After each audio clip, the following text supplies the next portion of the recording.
welcome to another episode of Out of the Blank Podcast. I'm here, John. It's a pleasure to have you back on the show. You've been on about, I think this is probably your fifth time, I think, on the show. It's I been a think fifth. Yeah. yeah, it's been a while since you were last on. We've covered a lot about the 60s, mostly when it comes to the whole hippie movement. We've talked about Charles Manson. We've talked about the FBI to an extent, but we've never done an episode focused. And it seems like this term has kind of popped up in all of our conversations, which is McCarthyism. A lot of people know what that is that might be listening to this. Some people might not. But do you mind explaining a little bit about yourself and then maybe a little background when it comes to being a historian and also your perspective on the McCarthy movement? Sure. Sure. I'm a historian. I've been with Houston Community College for this is my beating of my 43rd year. I can't believe I said that. Jeez. Don't look a day over 20. Yeah. Yeah. Thanks. I wish. I got my Ph.D. from Rice University. I've written several books and articles on a wide range of topics, from Texas history to the hippies to the 1960s. I'm working on a book right now that focuses on the hip radical community that evolved in Austin, Texas during the 1960s, early 70s. That was kind of the progenitor of the country rock scene of Austin, making Austin one of the most popular live music centers of the world. So I've done a lot of different topics. I write as a historian. I was trained in the 19th century, but funny, when you're a historian, you're a historian. You're trained to write whatever you think is valid history. So that's what I've done. I've been particularly interested in the last, 20 years in the post-World War II era, especially the 60s and early 70s. But to understand that decade, you've got to always look what preceded. And this will be a way I could segue into McCarthyism and the Cold War and what's called the politics of anti-communism, which is tied directly to McCarthy. So when you look at McCarthyism, the phenomenon of McCarthyism, you have to start with the Cold War. Now, if you're going to start with the Cold War, you got to start with Harry Truman, right? As the president who will be responsible for essentially laying the foundation for the United States' entire Cold War policy from beginning to end. And that policy was really simple, contained in the Truman Doctrine, right? And that was the policy of what we referred to as containment.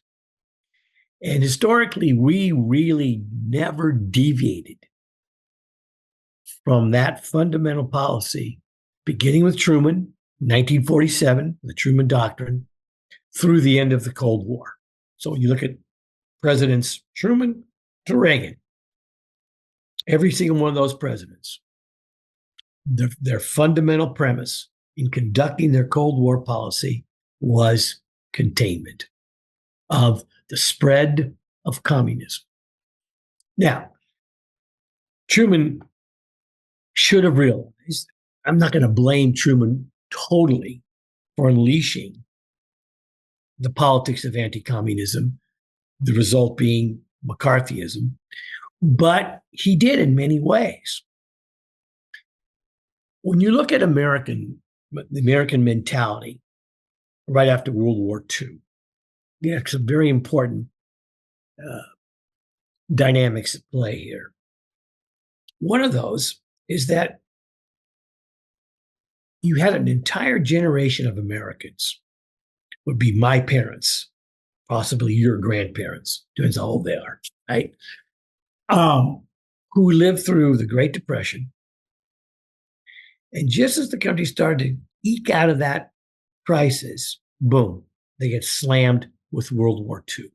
Okay.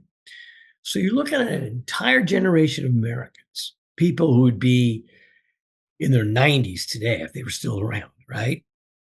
Who knew nothing but insecurity, turmoil, chaos, uncertainty, disillusionment, despair, bitterness. The American dream collapsed by my parents' generation. The American dream just collapsed. And so when World War II comes along, right, Roosevelt uses that to get the country out of the Depression fully. After the war, Roosevelt's dead, of course, dies in April 45. The war's over. You have my parents' generation, that generation of the greatest generation. Okay, I can use that term. Now, all of a sudden, the American dream has been restored. They have what they always wanted: security, stability, prosperity, the triad, right? The economy's going to boom in the post-war years, like it's never one of the most unprecedented growth periods in American history, roughly 1946, 47 to through most of the 60s, right? Vietnam War is going to start to erode that boom, right? But you have this entire generation of Americans who all of a sudden they're living better than they've ever dreamed possible. The American dream in all of its different manifestations has been restored. But in their subconscious, and maybe not even that deep in their subconscious, what was most precious to them is to never lose that sense of stability, security, and prosperity. Okay, just put that to the side for a second. Now you've got the Cold War. Another very important dynamic is that when you look at Americans right after World War II, you have this same generation saying, okay, we've saved the world once again from itself. That was the mentality after World War I as well. We saved Europe. We did it again, but this time we saved the world from aggressive militarism, fascism, all that entailed. So for about a year or so right after the war's over, all Americans wanted to do is return to enjoy this unprecedented prosperity. So what happens? Stalin, I think, sensed this. He was a butcher, but he was not stupid. And he took advantage of this retreat that the American people wanted right after World War II to return to isolationism, in effect, right? And this is the mentality Truman has to deal with. Because when it comes to foreign policy, American public drives that more than most of us realize. We are really a deciding factor more often than not in driving American foreign relations, American foreign policy. So here's Truman worried about Soviet expansionism, Soviet aggression, right? But the American people don't want anything to do with it. They want to return to that, the security of isolationism, right? So Truman has to find a way to convince the American people that if we do that again, we're going to end up in another war, a World War III, right? And so he has to create in the American mind this realization, American public mind, this realization that Stalinism, communism, is just the other extreme left of fascism, because Americans pretty much understood the evils of fascism, various components of that, by the time the United States entered the war.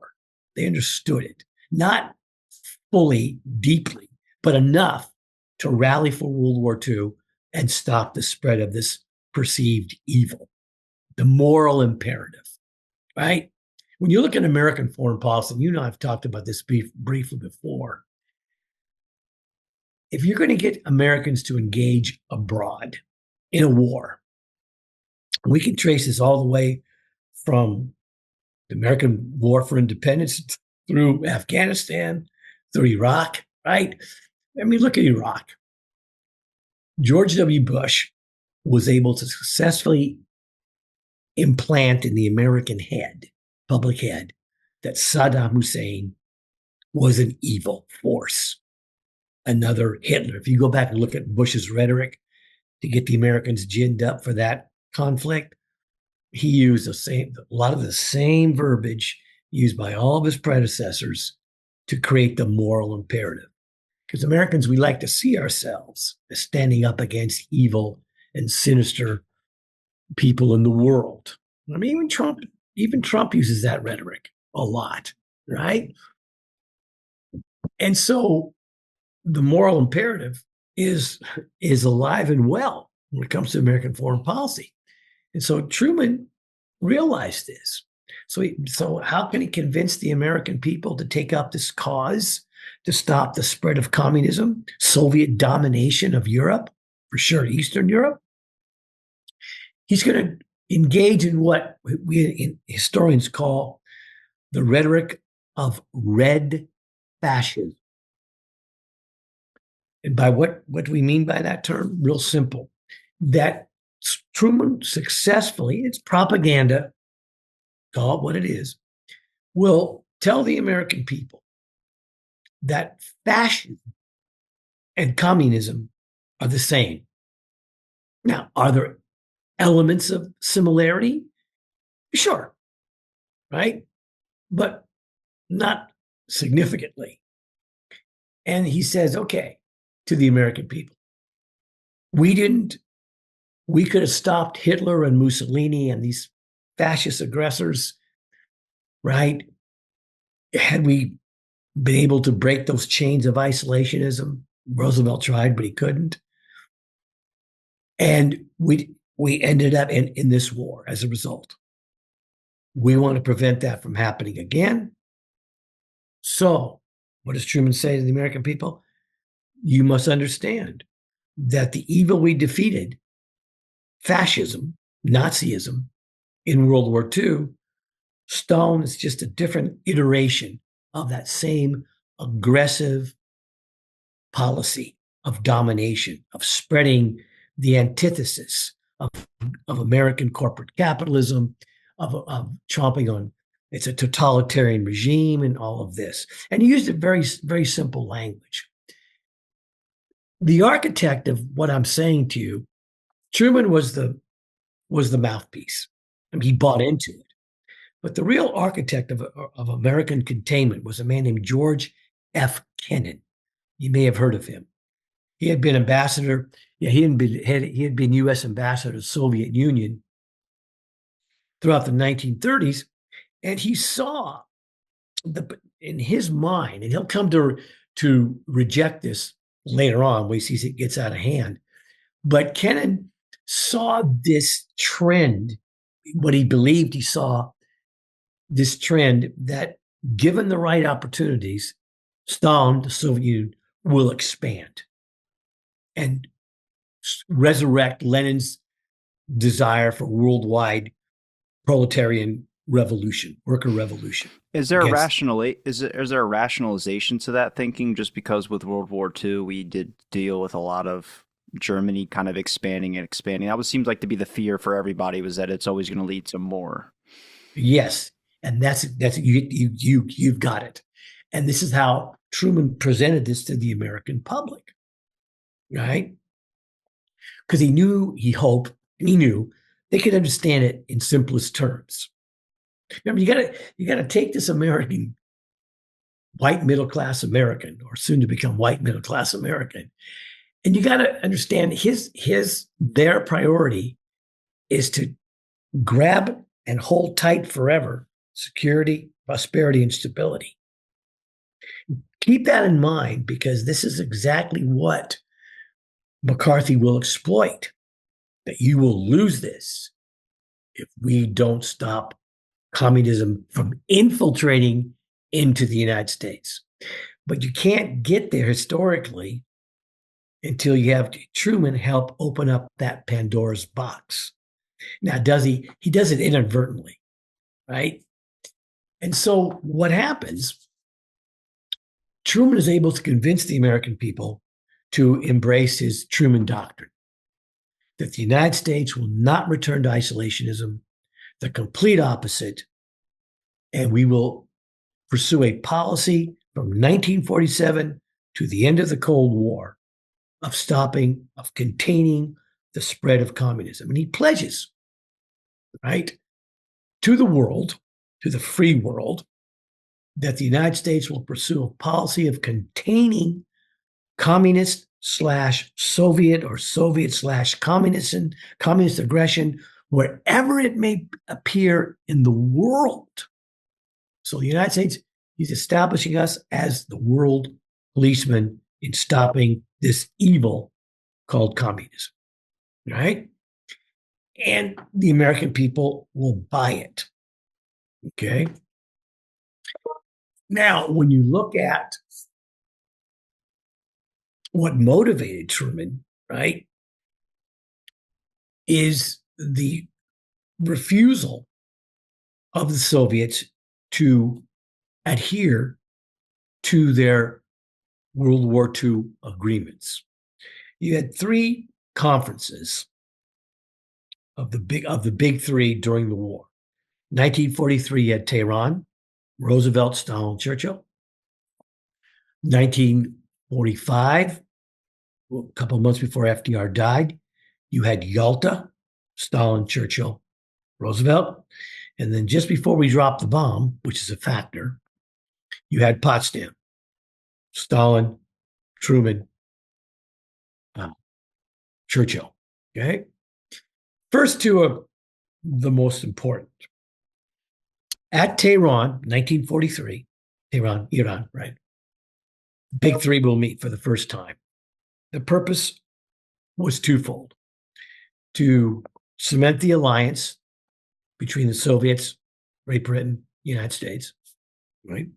First meeting ever, and plan strategy for victory over Nazi Germany in Europe. Okay. We're pretty much on our own fighting the Japanese in the Pacific and Asia. Okay. At Tehran, you make a very fateful decision, much to Churchill's incredible dismay. Roosevelt had this mentality that if World War III is going to be avoided, Stalin must be welcomed. The Soviets must be welcomed into the mainstream of international affairs, right? The Soviets, the United States, U.S. policy toward the Soviet Union from 1918 to essentially Tehran was to completely isolate the Soviet Union, to stop the spread of communism, right? I mean, remember, you have the first Red Scare right after World War I, right? With Wilson and 1920. But that was gone in about a year and a half. But you've already planted the seeds in the American mind of this fear of communism, right? For a variety of very bizarre reasons.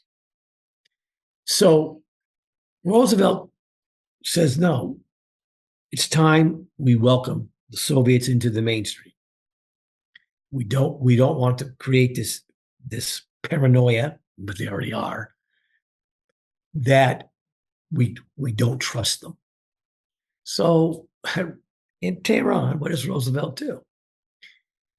He, as they plan the war strategy for the defeat of Nazi Germany, he says, okay, and remember, we've been sending to Stalin, to the Soviets, massive aid since the German invasion of 41 of the Soviet Union. So they're getting all kinds of aid from the United States, money, material, all kinds of valuable war material.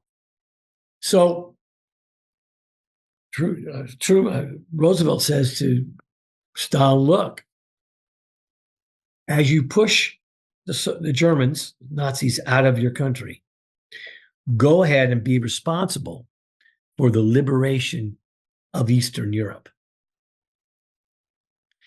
I am sure when Churchill heard Roosevelt say that to Stalin, he was apoplectic. Roosevelt was a great president, there's no doubt about it, but his sense of history was not the best. Because Eastern Europe, we know now, had been vital to the security of Russia, not just the Soviet Union, but to Russia for centuries. This was the goal of the czars, beginning with Peter the Great, to control Eastern Europe. And that becomes even more essential to Russia, the Soviet Union, ever since World War I. Ever since Napoleon. If you look at Russian history, not Soviet, but Russian history, and then Soviet history, but Russian history, the three most devastating invasions in Russian history had come from the West. Napoleon, 1812, World War I,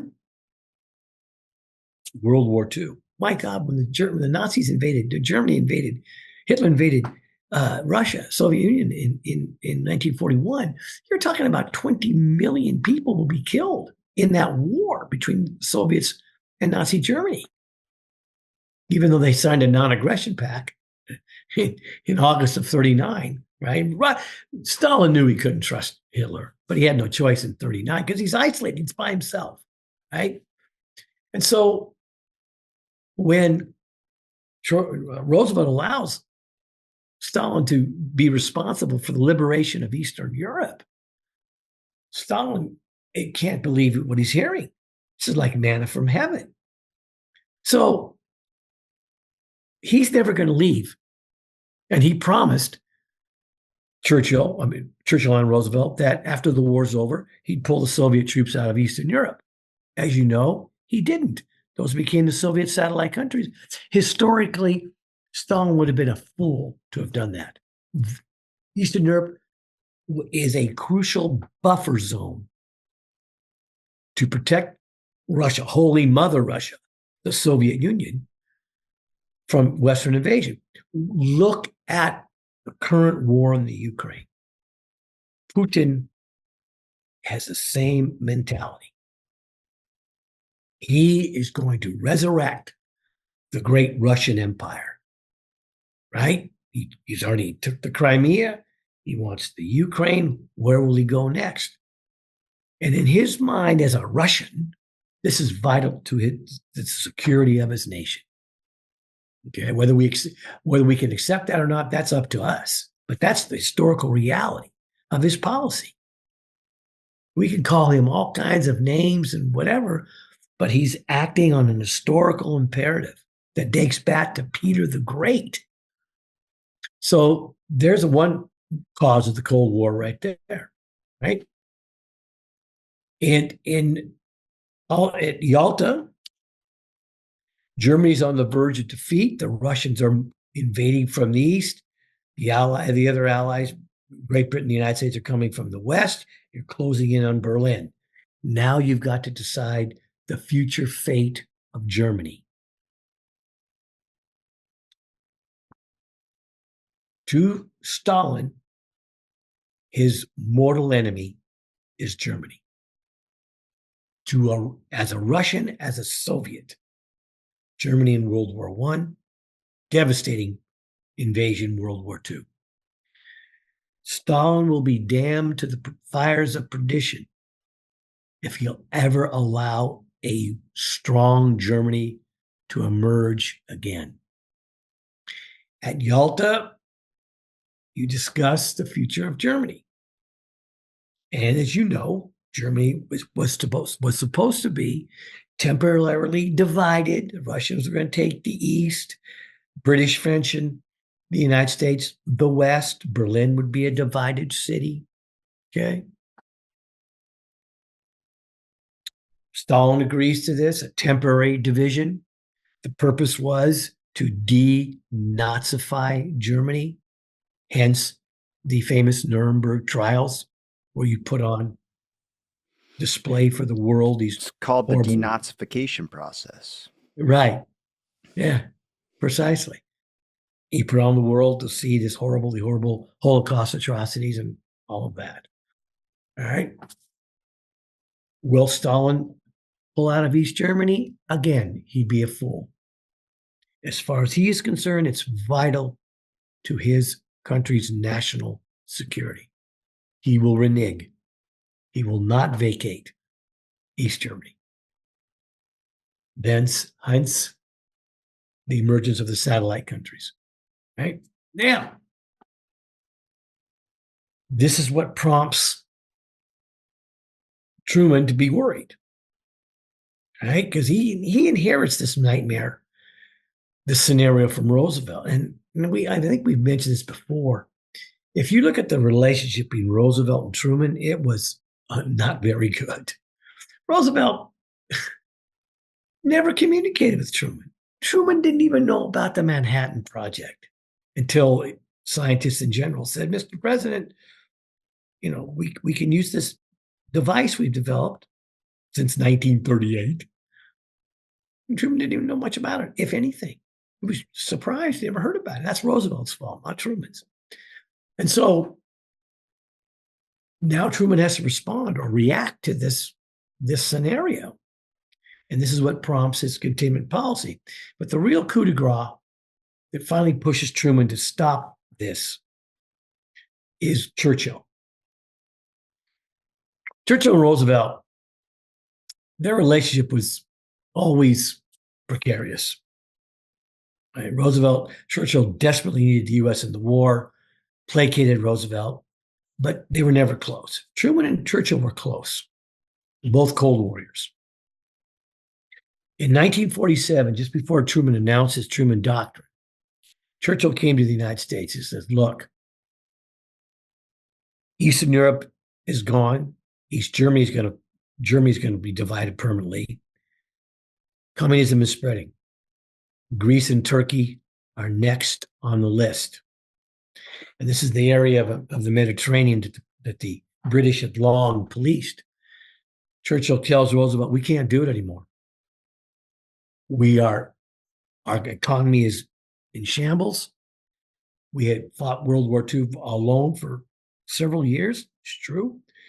We are not capable of being, in a sense, we're not the world power we once were. If you're going to stop the spread of communism, here's your chance right here. If not, Greece and Turkey will fall. Truman will use that possible scenario to present his Truman Doctrine to the American public. With Churchill by his side, he announces his doctrine. And Churchill at this time has greater credibility in the United States, is more popular in the United States than Truman is. Truman's going to become popular, but not yet. So he convinces the American people not to retreat to isolationism, to stop communist expansion, Soviet aggression. And Congress will then authorize billions of dollars in aid to both Greece and Turkey. They will not fall to domestic communist insurgency. And that's another flaw of American foreign policy. We saw these indigenous communist insurgencies as always Moscow directed, manipulated, financed. That was rarely the case. These were indigenous communist parties, right? I mean, even the fall of Eastern Europe will be facilitated. Fall to Soviet domination of Eastern Europe will be facilitated by indigenous communist movements. Native Czech or Polish or Hungarian communist parties, right? And so what's Truman doing? He's whipping up, either inadvertently or consciously, this incredible hysteria, fear of communism. I mean, he's just hammering this into the American head, not realizing that inevitably it will be taken advantage of politically for political gain. And both parties will engage in this, the politics of anti-communism. The Democrats will be just as guilty at times as the Republicans, sometimes even more so. Truman's a Democrat. He's the one who's opening this Pandora's box. And this is when the red baiting begins, right? Truman, in many ways, as much as I like Harry and respect Harry, he is responsible for he's responsible indirectly, inadvertently for McCarthyism. When he runs for president on his own in 48, right? He's going to move out of Roosevelt's shadow finally, try to anyway, and he does. He has an opponent within the Democratic Party, more or less an independent named Henry Wallace. You ever heard of Henry Wallace before? Okay. Wallace was Roosevelt's vice president for a term, but they didn't see eye to eye. Wallace was not a cold warrior. He wanted Truman to pursue a peaceful coexistence with the Soviets. Truman was not about to do that. Truman hated Stalin, hated him. And during the campaign of 48, even before that, Truman started to red bait Wallace, accusing him that if he's nominated, the Soviets are going to have an open door to march across the world wherever they want to go. That's when the red baiting begins. So you see the seeds of the political potential of anti-communism planted with Truman, which few Americans really put all this together. I mean, why should they? They're not historians, right? And so Truman will red bait Wallace. I mean, he unleashed just horrible accusations against Wallace and just destroys him, right? Truman's elected, as you know, in 48. The newspaper with Harry showing, Dewey defeats Truman. I mean, Truman won handily. When he barnstormed across the country, he engaged in a whistle stop campaign. I mean, he went everywhere. And if you go back and listen to every one of his speeches, he always has several comments, anti-communist, very adamant anti-communist statements to make, right? And so he wins. And for a while, you've got a consensus. Both Republicans and Democrats will support the containment doctrine, right? So he enjoys about 2 years of unprecedented consensus within the political system, with both Democrats and Republicans supporting his Cold War policies, whether it was the Marshall Plan, the Berlin airlift, Stalin blockaded, right? West Berlin from American assistance, unanimous support. In fact, the Republicans were even more, probably Arthur Vandenberg, for example, senator from Michigan, one of the most powerful senators in the Senate at that time, hardcore Cold Warrior. So he's got strong Republican support, sometimes even stronger than the Democrats. Okay. Well, all this begins to collapse beginning in 1949. Okay. Not a good year for Harry Truman. Number one, in that year, the Soviets announced they got the bomb. And that's going to send shivers down American spines. We were appalled. The American people were appalled by what we did to Hiroshima and Nagasaki. You've seen those photos. It's awesome, vicious business. Americans said, oh, no, we don't do those kinds of things. That's somebody else. Well, we did it. We dropped it twice, right?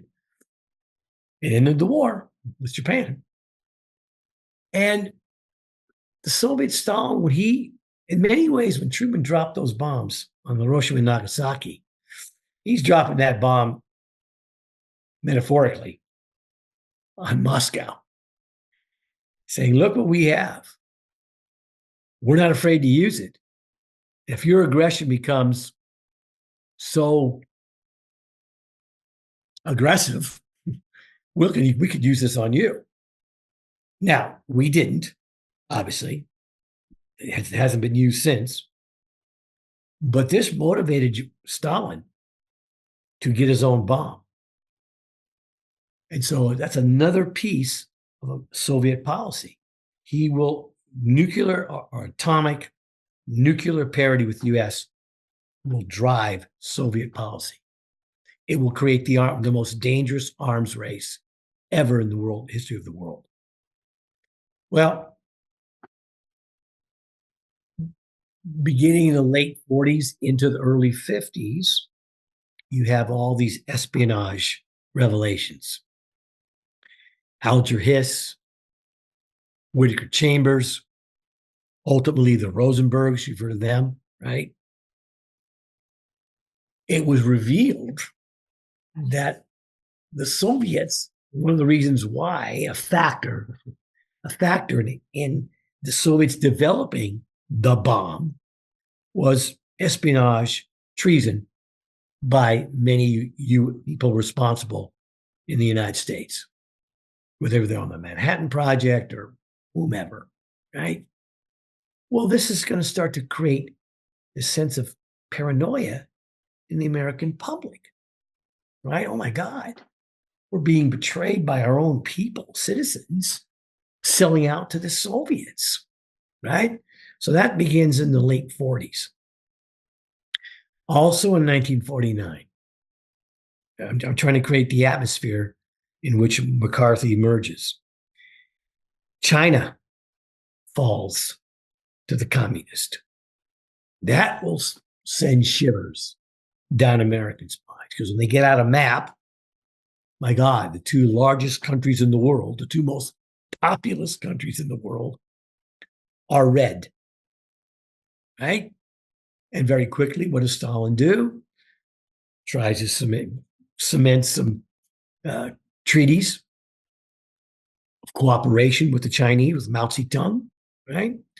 China's fall really devastated the Truman administration because, and Truman gets crucified for this. And this is when Truman begins to lose Republican support. They begin to abandon him. They hold him responsible. Was Truman responsible for the loss of China? Yes and no. We had been supporting China ever since the 20s with Chiang Kai-shek. And Mao Zedong and Chiang Kai-shek had a raging civil war for decades. And so what happens? Truman, after World War II, is saying, whoa, when the budget comes up to send more aid to Chiang Kai-shek, because wait a minute, he gets out the books and says, wait, we've been supporting this guy since the 20s, late 20s, with billions of dollars in aid. Why isn't he winning this war? Well, Truman will send over all kinds of fact-finding missions to China to see what the heck's going on over there. And the guys come back and say, Mr. President, we've been supporting the wrong guy. Chiang Kai-shek is nothing but a brutal, vicious dictator warlord. All that money we've been sending him, all that aid has gone to his own pocket or other horrible policies. During World War II, Chiang Kai-shek refused to fight the Japanese, got the Japanese to help him. Here's the Japanese invading China, slaughtering millions of Chinese. Chiang Kai-shek is not defending his country. Instead, what's Chiang Kai-shek doing? He's making secret negotiations with the Japanese to help him defeat Mao Zedong and the communists. We didn't find this out until way after World War II. It's like, whoa, what's going on? And Truman says, this is ridiculous. So Truman starts to curtail the aid to Chiang Kai-shek. What happens? Chiang Kai-shek has falls. Mao Zedong takes over. Chiang Kai-shek flees to Taiwan, where we are today, right? Again, boom. June 1950, the Korean War. The final nail in Truman's coffin. Now, just a quick question when it comes to Truman. I have a different perspective of Truman. You just kind of eliminated me a little bit more to his earlier, I would say, life compared to what I've knew him around the Kennedy administration times. You kind of develop a different perspective. Not that he was a good guy, but this Truman? Yeah, not that he was a good guy or anything, but just the factor of he obviously was more lenient, not lenient. He let things slip through the cracks when it came to how the government actually works compared to what the public was seeing for a very long time. We've always had this sense of American militarism and this kind of like perfection in our armies and military, and we're the best of the best. And Truman kind of hinted a lot of stuff like with the JFK assassination, which obviously I like. I look at both the JFK and the RFK assassination, but with Truman making certain statements about like certain reporters or journalists, Dag Hammarskjöld, for instance, that just Mm, went down in a plane crash, and he kind of hinted at the American public being one that was behind it. Not the American public, but the American government. Um, yeah, I'm sure. curious. Do you think this happens with all presidents through time in office, or do you think this was Oh, only I'm with the sure. older Oh, yeah. WASP types? Oh, yeah. No, I think so. I think Truman, well, poor Harry, he got kind of bitter as he grew older. He felt betrayed in many ways by his own party. There were scandals in his administration, mink coats and freezers, as they were called, but he was not involved. Some of his lower echelon people were involved in these what were called mink coats and freezers that were given up. They were given this by different corporations for government favors. I mean, not new, right? But what really buried Truman were these events and McCarthyism. McCarthyism will really bury Truman. I mean, he probably could have run again, and he could have run again legally, constitutionally in '52, because he spends most of his first term finishing Roosevelt's fourth. So he was up for reelection, but he decided no, right? And I think what really battered him and made him not want to seek reelection was McCarthyism, because McCarthy burst on the scenes in 1950. In February of 50, McCarthyism begins. McCarthy gives that speech to those group full of Republican women in Wheeling, West Virginia, right? A Lincoln Day speech, a Republican, right? McCarthy, here's something you may not know. McCarthy was elected senator, right? He was in what, 44? Yeah. So he's up for reelection in 50, and he needed something that he could use to get reelected. Well, what's he going to seize on? The politics of anti-communism. And when he gives that speech to those women in West Virginia, and he pulls out that piece of paper, says to them, "Here I have in my hand a list of what 201, I think it was the original initial number of card-carrying members working for the communist, or who are communist, working for the federal government." Those women, that their bouffant hair just collapses, and they believe it. Because why? By 1950, with all these other crises around the world, the flaws of American policy, the Republicans have abandoned Truman, fall of China, Soviets have the bomb, the Korean War. True. This is just going to devastate Truman. You can't, and now you've got McCarthyism. And from that moment on, every time, if you go back and look at the newsreels and such, every time the press would ask McCarthy, how many members of the Communist Party working for the US government, the number always changed. Makes no difference. The American people are just hysterical. And they believe him. They Now, believe. did this become a tactic all presidents started to use? Because it's much like the line "support my troops."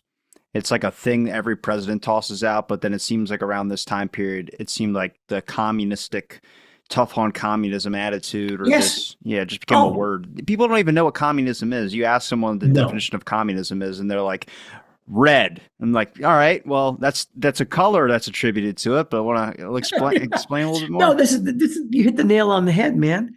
This is one of the great ironies, if not paradoxes, about Americans hysteria over communism. If you asked average Joe public, if you asked them today, they couldn't explain Marxist Leninist doctrine or quote, communism. They never read the Communist Manifesto, Das Kapital. You got to be kidding me. I mean, it's pretty boring reading, I must admit. I've read both several times, had to. But no, they don't. It's like they got the sound bites.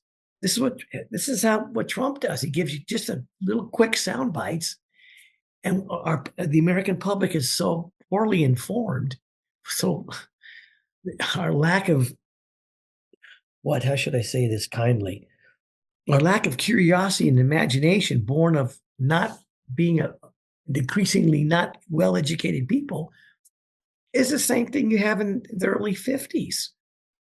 It makes the American public, that generation in particular, as I said at the beginning of the show, was the perfectly susceptible generation to exploit fear and hysteria and lack of real knowledge of Russian history, of Marxist-Leninist doctrine. I mean, we are not and naturally, culturally and naturally, intellectually curious people. We never have been, and that's okay. That's just who we are. That's the part of the American character, whatever you want to call it, and for a variety of reasons. And it's no indictment, just the reality. And this is what McCarthy will do. He'll play upon that fear, and the fear of what?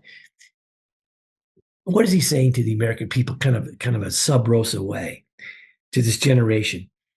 If the communists are going to come, they're going to infiltrate the country, they're going to take over the country, and you're going to lose what's most sacred to you: prosperity, stability, security.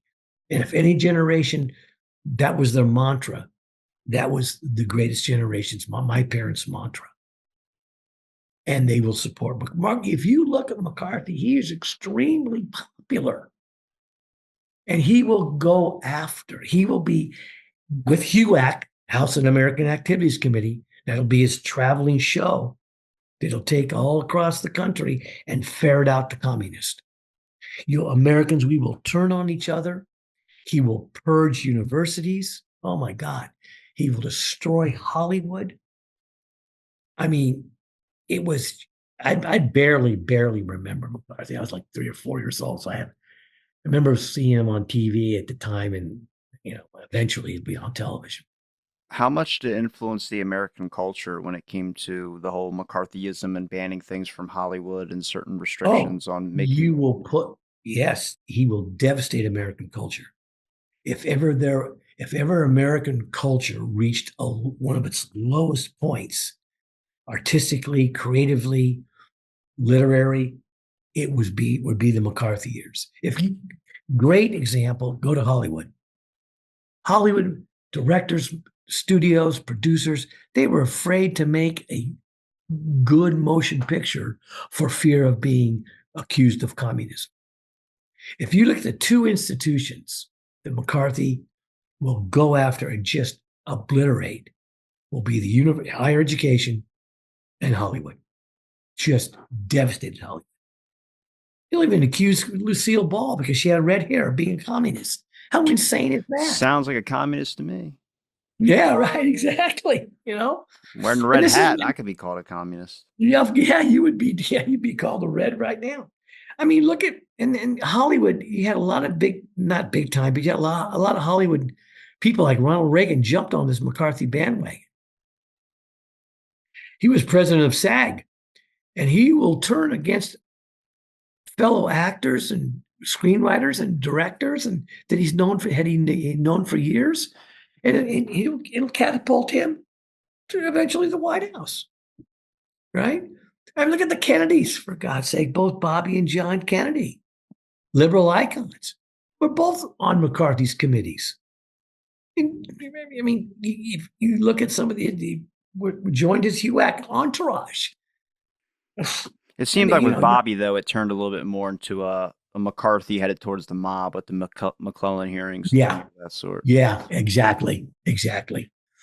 John kind of quickly retreated from that, but Bobby stuck with it longer because he was more of a true believer than his brother was.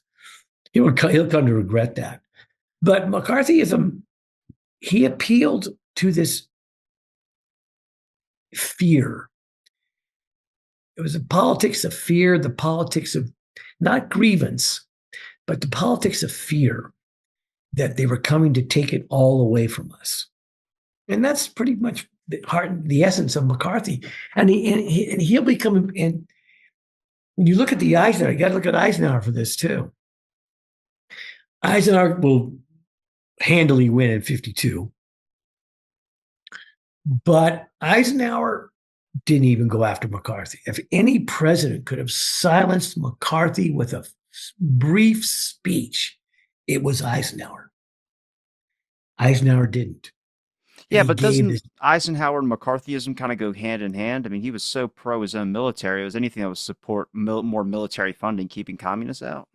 yeah, but what happens? McCarthy goes after the army, right? Famous Army McCarthy hearings. And this is when Eisenhower drew the line. But until 54. So here's McCarthy bursts on the scene in 50. Until 54, McCarthy is running roughshod. And Eisenhower's looking the other way. And Eisenhower gives us a stupid line, I'm just not going to get into the gutter with this man. Well, Ike, if you're going to stop him, that's where you got to go. And Eisenhower allowed McCarthy to just destroy the reputation of George C. Marshall. That's that's unacceptable. That's reprehensible.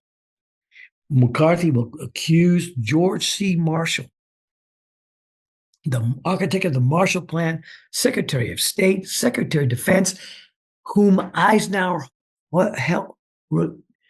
owed his career to Marshall.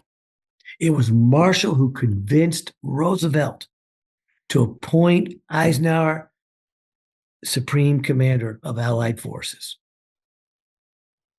And how does Eisenhower thank his mentor for that? Allowing McCarthy to destroy this man. That's inexcusable. And then finally, what happens?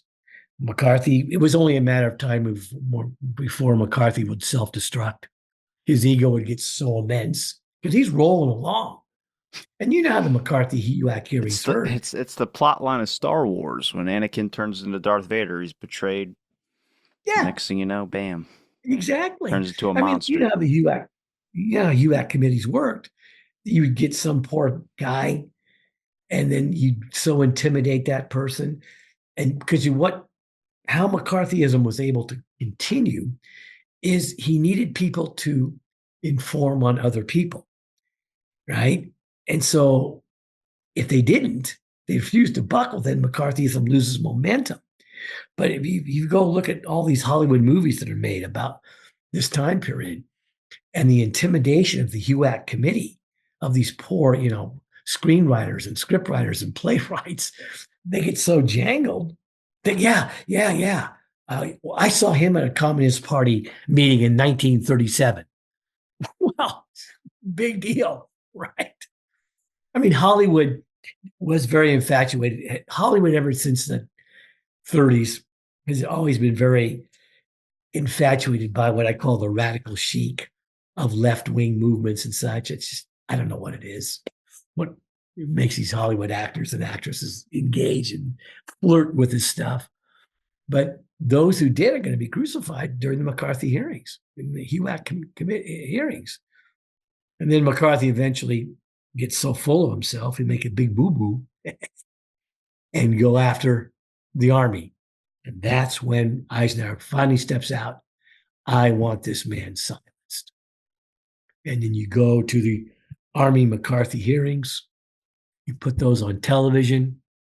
And that's the first time the American people really saw how crass and vulgar and just vicious and mean this man was in his questioning, and his henchmen were, right?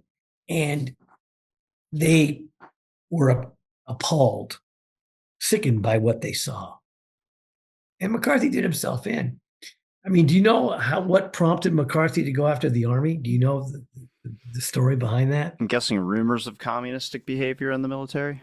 Yes, possibly. Yes, partially. But Roy Cohn, one of his attorneys, you've heard of Roy Cohn before? Okay. Roy Cohn was one of his attorneys on HUAC, and Roy Cohn was gay. He will die of AIDS in the 1980s. They did a show on that on TV a long time ago. It was, well, I forgot what it was called, but it was interesting. And Roy Cohn was one of the characters. I forgot who played Roy Cohn. But anyway, Cohen's latest boyfriend had been drafted into the army. And Cohen went to McCarthy and said, oh, I don't want my boyfriend to leave. Can you do something? Maybe we should go after the army so I can protect my boyfriend. And so this is the story that allegedly prompted McCarthy to accuse the army of having been infiltrated by communists.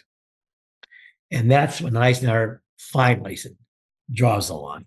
This is insane. And this hence the Army McCarthy hearings. Boom.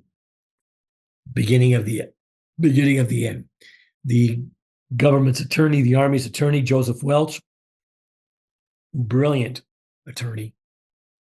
And that's when if you go back and watch those hearings, that's when Welch says to McCarthy, have you no shame? Because he's going viciously after all kinds of these individuals. One needs to watch that. It's really revealing. And until then, McCarthy was able to get away with it because you only heard him on the radio. But he was pretty stupid to agree to have those hearings televised, the Army McCarthy hearings. Should have never, he was smart politically, which he wasn't. He should have never allowed that to happen. He could have gone on. And as you know, he dies of alcoholism in 1957. It was a booze bag, Irish Catholic booze bag, and dies. But McCarthy, the legacy is important because, like I said at the top of the show, you see elements of that kind of demagoguery, fear mongering, baiting, even red baiting to a certain degree, with the Trumpism and the MAGA movement, right? Was it just the other day, Josh Hawley, the senator from Missouri, accused this Democrat of being a communist? You still throw those terms out. Trump has used that term. Communism is still the boogeyman to many Americans. You look at Trump's base, right? They still carry this ridiculous, antiquated notion of communism and fear of it. Communism's dead. Gorbachev killed it. It's over. He realized it was not going to work. I think that's with every party, though. They always have to have some type of boogeyman, some type of thing to fear, and it's a bit annoying. Like we can never just not have a time where there's nothing. Like you either have to be, you can't be super happy, you can't be super scared. There just can't be one moment where there's just we're not in any wars. It's fantastic. You know what I mean? That would be fantastic if we would just be like, hey, we're not doing anything. We might be funneling money into one, but we're not doing anything. We're sitting on the sidelines. Everybody's home. We're fine. Yeah. We just can't have Yeah. that. No, you can't. You've got to keep, and this is and Trump's a master at this, of keeping us whipped up into this frenzy of whether it's annexing Greenland or changing the Gulf of Mexico to the Gulf. I mean, just the stupidest stuff. But it keeps us, like you just said, keeps us, oh, okay, what's next? I mean, they all do. They've all done it. They've all done it. But he's good at it. He's good. I mean, look at the poor Angelinos in the wildfires.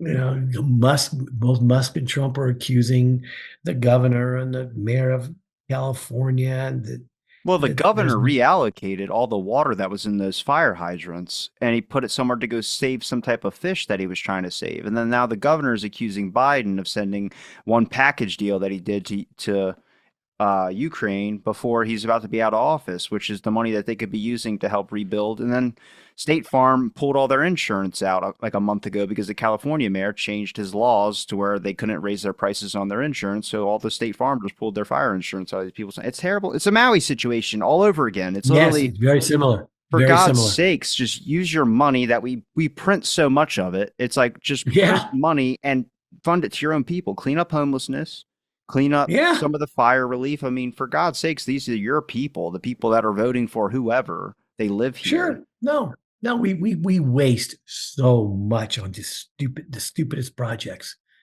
I mean, I agree with you there. There's a lot of just incredible stupid waste, and I'm sure there's manifestations of that in those wildfires. But to politicize a disaster like that, no, I agree with you. You need to make sure it's taken care of, that the money allocated is being used properly to to take care of this situation, and it's not. God knows. Well, it's heartbreaking if you see the photos of it. You're kind of just Oh like, my God, how far have we devastating. gone at this point where like people are I understand people's thoughts on the conspiracy stuff, sure, but the real thing is that people have just lost like most of almost everything that they own. So, Yes, I don't think a lot of people realize the actual effect in that. And depending on what your political party is, I've seen people tossing shade at people who are Biden supporters that lost their homes, and people are throwing shade at Trump supporters that lost their homes. It's like, guys, like, boil it down past the political party. You're a human being. That person had a family and a bunch of family memories that were in a house that are now gone. precisely. I couldn't agree more. I mean, just I think we've come to the point where we politicize every goddamn thing. It's just insane. Because you can I I, sell it I and get put it on a shirt. exactly, We exactly. did it after 9/11 when all the towers fell, and next thing you know, they were selling T-shirts. Remember 9/11? It's like, all right, Yeah, good to yeah. commodify that. Commercialize, yeah, tragedy, terror. It's like we're good at that. We're good at it. So, on a kind of a wrapping point here, what would you say the lingering effects that are probably never going to be fully rooted out of our system when it came to the impact of McCarthyism? Obviously, things for political gain, certain tribe-like mentality. Yes, the general politics of fear, I think, is one huge factor, that the legacy, right? To continue the politics of the other, right? Today it's transgender or whomever. McCarthy made it the communists, the eggheads. Another, I think, that affects me, not personally, but it could, is McCarthyism will further exacerbate this anti-intellectualism in American culture that's been around for at least 100 years or more, right? That the eggheads, the professors, the college professors, these eggheads, right? You you diminish the public's respect for knowledge and intellectualism and intellectual curiosity, for creativity. I go back to Hollywood. Now Hollywood will finally start to break those chains by the late 50s into the 60s. But it took Hollywood several years to recover from McCarthy's devastating effect. So I mean, so Hollywood's bounced back just fine.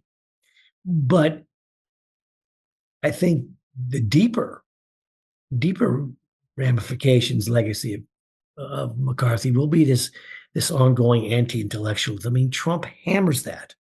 The MAGA people hammer that, right? This disrespect and dismissiveness of knowledge, of the intellectual, of the scholars like me or you, or people who try to enlighten fellow citizens.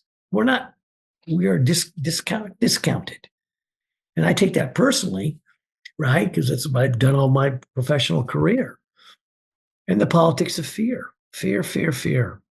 I mean, if you look, will remain a fearful people, a fearful culture from the end of McCarthy down to the present.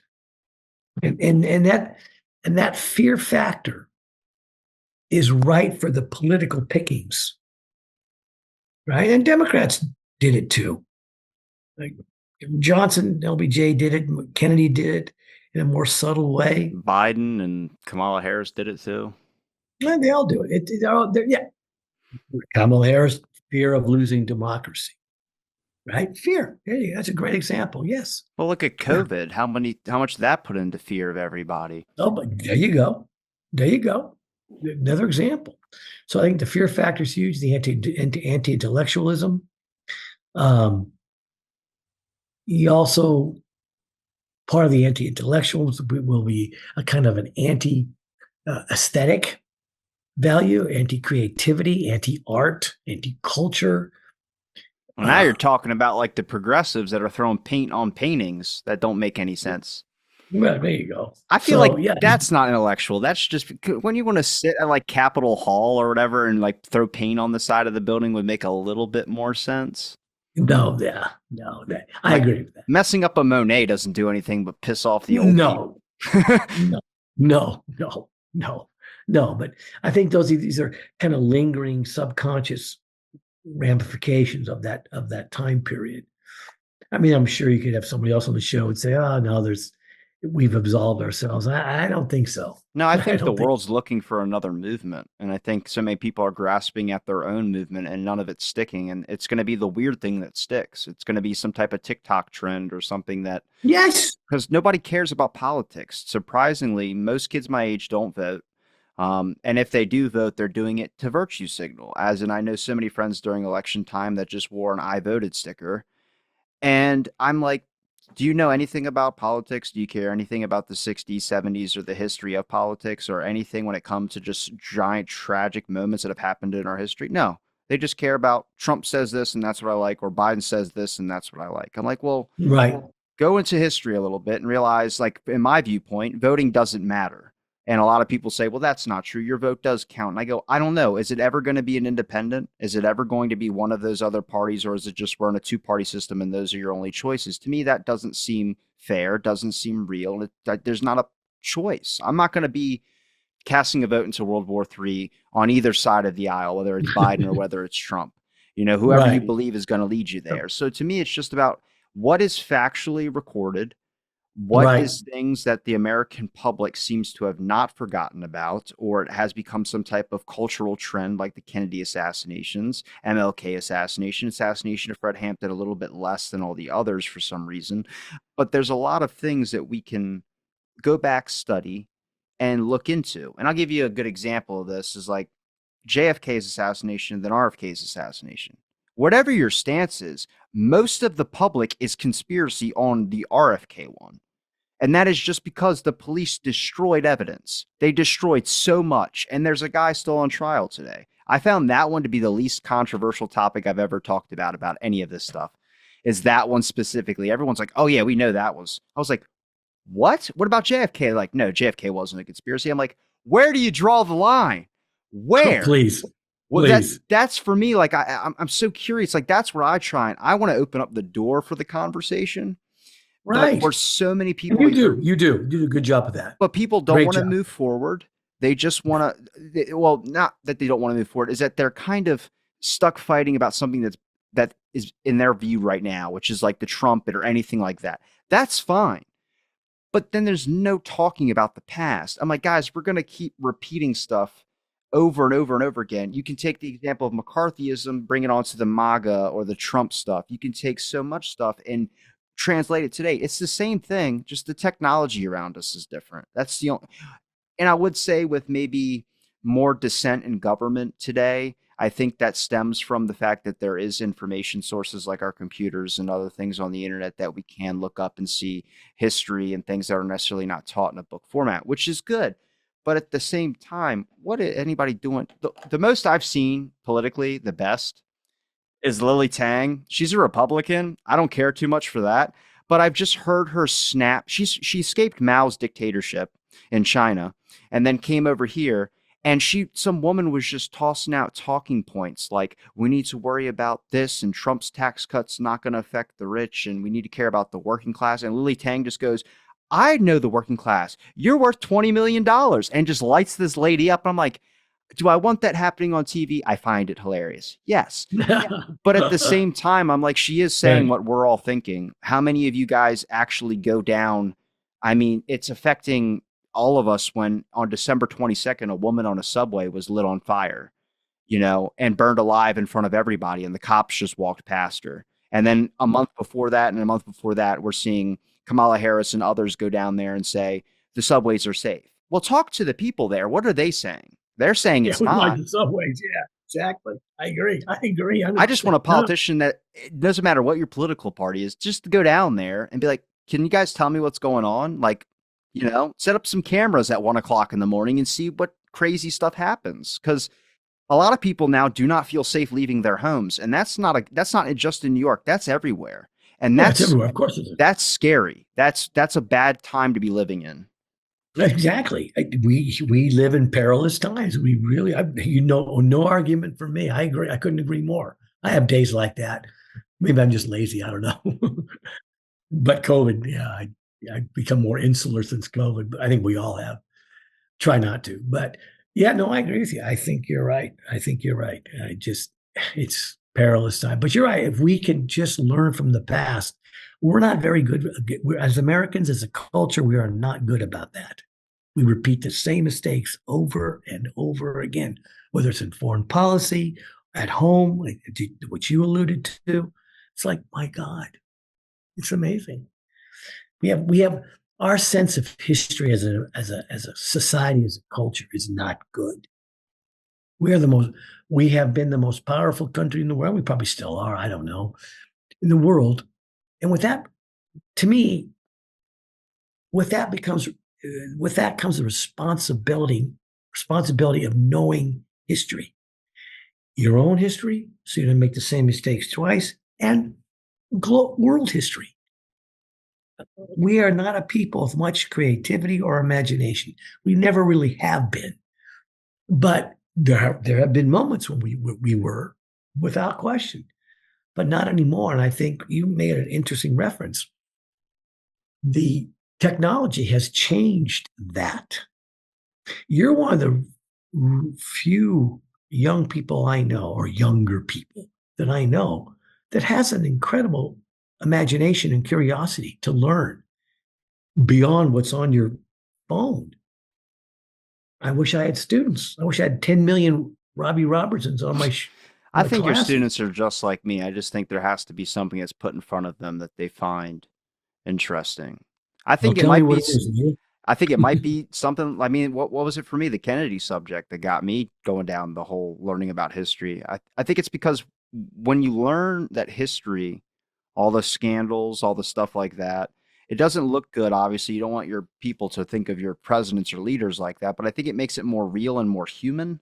And I Yeah, think without that's what question. attracts the kids my age is that we're told so much of these fairy tales, and it's cool when you're 7 and somebody's reading you a bedtime story or whatever. But when you're an adult, you kind of want to know that, they did this or they did this and this happened to this. And, you learn about people in office doing crazy stuff. Oh yeah, and I do that in my classes, but I capture a few of them with that, but the rest they're checking a box, man. Taking a credit that they need to graduate or transfer. I don't Surprisingly, I've noticed that on TikTok and other platforms, there's a large amount of history hashtags trending, which is interesting. But obviously, it's the weird unsolved mystery stuff, which that's fine. I'm interested in that too. But I think there's I don't know. I think in the next couple of years or so, you're probably going to see a shift. We're going to be having a lot more kids in the next coming up generations that are going to be homeschooled. My generation in particular has been homeschooling their kids now. I know at least know. most of my friends are not taking their kids to a public school, which I don't know if is good or bad. I don't really have an opinion on it. Well, Um, yeah, the public schools are pretty bad. You know that. I don't know how they are in Maryland, but out here they're deplorable. And the state had to take over our largest school district in Houston. Took it over about 4 or 5 years ago. State runs Houston Independent School District. That's how bad it was. Now, has it improved? I don't know. I mean, all of our kids went to private school, so I mean, I'm guilty. You know, I mean, that would that lead me to support a voucher system? Well, as a parent, taxpayer, yeah, I could afford better to send my kids to private school, Catholic schools. But then as a public servant and a liberal and a humanitarian, I go, no, no, we must pour money into our public schools. Well, our kids never went to a public school. So what am I asking? That's really I'm being a hypocrite by saying that, but I don't know. I think the public education we need, because I don't know for sure. Maybe you have a better number than I do, but I would say the majority of kids school age still go to public schools. Do you think so? I don't know. Um, I would probably say a majority does, but like I said, I think that's going to shift the next coming up generations. I have a few friends that are teachers, and I'm just like, hey, real quick, let me see what your history subject you're teaching. And some of them teach high school, some of them teach middle school. I'll look at the high school stuff, and they're covering the Vietnam War. I'm like, what about this, this, and this? And they're like, I don't know what you're talking about. I've never heard that before. I'm like, right. And I just slide like a book to him. It's like, this is the Vietnam War. This is Agent Orange. This was all the stuff you know about. Look into it a little bit deeper. See the effects that it had on American citizens and people that were covering those things that you don't talk about in your curriculum. Bring that up to address so people can understand the severity and not knowing and being informed that this was happening to them. And then they learn a little bit. I'm not trying to shove anybody's face in the ground or say this, but these are things that don't get taught. And you have to find this somewhere else. And no person in the world, when they leave school, is going to go home and going to be watching nothing but what they just learned about for the past 8 hours. So Yeah, do the kind of assistant, and I have friends that are thinking about teaching things more about Watergate and other scenarios, which is good. right. Yeah, it's great. It's fabulous. But Yeah, if anything, incentivize. We're in a media format. This is a media show.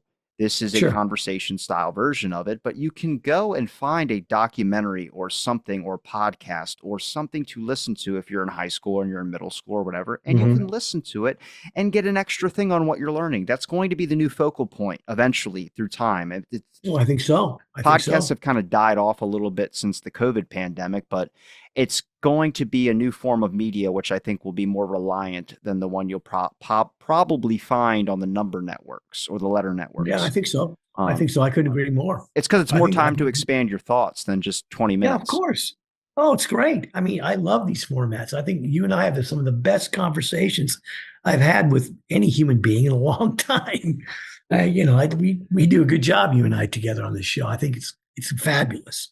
That's why I like to come back, talk to someone who's younger but sharp, and you have it. I'm going to have you back on to discuss at some point. I would like to get more about the Texas politics stuff down because I want to talk about names like Harold Byrd, Sure. Hunt, H.L. Hunt, Yeah. in his H.L. radio Hunt, you bet. program. Certain names like Yes, Clinton Murchison and others that were their you names bet. come up in the Kennedy assassination, but mostly a lot with the Box 13 scandals and things that really start Hmm. to pop out when LBJ's becoming congressman and kind of going into office a little bit Hmm. more. There's Oh, I'd some love to. Yeah. important Some good dirt intersections there. there. Yeah.